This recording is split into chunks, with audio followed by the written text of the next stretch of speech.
In this entire chapter, I have a small game for you. I hope it will be pleasant and simple. Rather than pushing you into looking for exact moves, which is also nice, of course, I would like to have you answer a simple question. Should I exchange the queens in this position or not? We will go through various examples and we will speak about various reasons why we should exchange the queens or keep them on the board. And yeah, I hope you will enjoy it and that you will get the most of the diagrams right. That will be fine.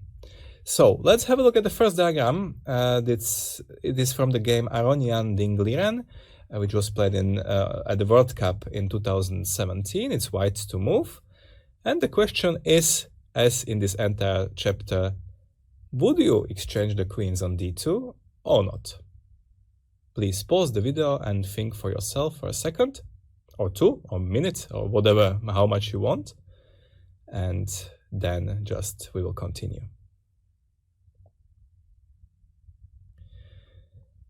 Well, the position on the board is very rich, but there is one distinct feature which just stands out, and that's the difference in the safety of the kings. Whereas the white king is reasonably safe, and there are no pieces, no black pieces around it, and there are no weaknesses, and there's plenty of white army around it as well. The black king is feeling, well, much less comfortable. There is already this diagonal against it, open against it. There is f5 square. Well, it's very, very unpleasant, simply. And we have a rule which is very good to memorize, that whether the queen is good or not depends not on the position of the queen itself, but rather on the position of your and the opponent's king. So if your king is better than your opponent's king, perhaps your queen is also better. It doesn't really matter where it stands if it can move freely.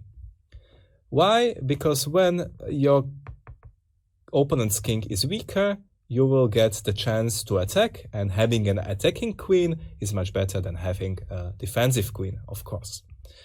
So here the black king is in a grave danger, whereas the white king is safe. So the answer is crystal clear. You shouldn't exchange the queens here. And yeah, where to put it? Probably not on f3, because there is bishop g4 coming.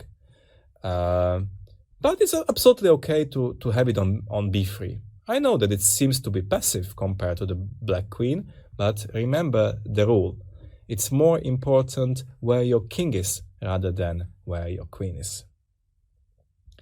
So white played queen b3 and black played queen f4, hoping to get the queen a little bit closer, perhaps to the king's side. And now the best place or the best move for white would be to go for a direct attack.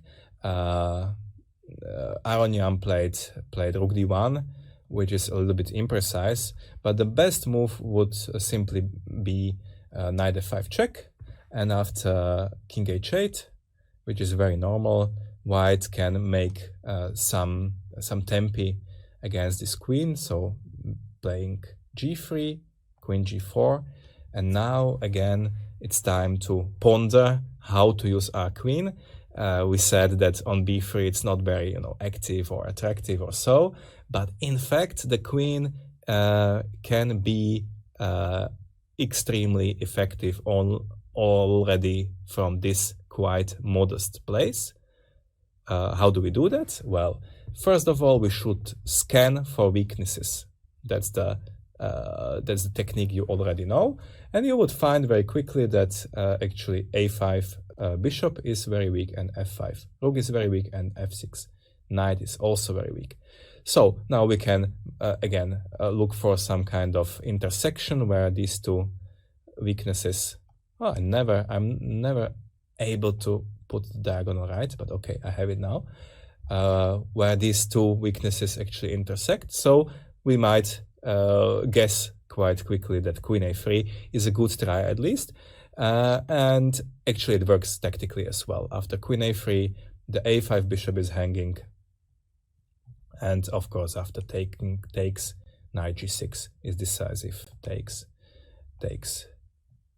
knight b8, and queen g7 is winning immediately.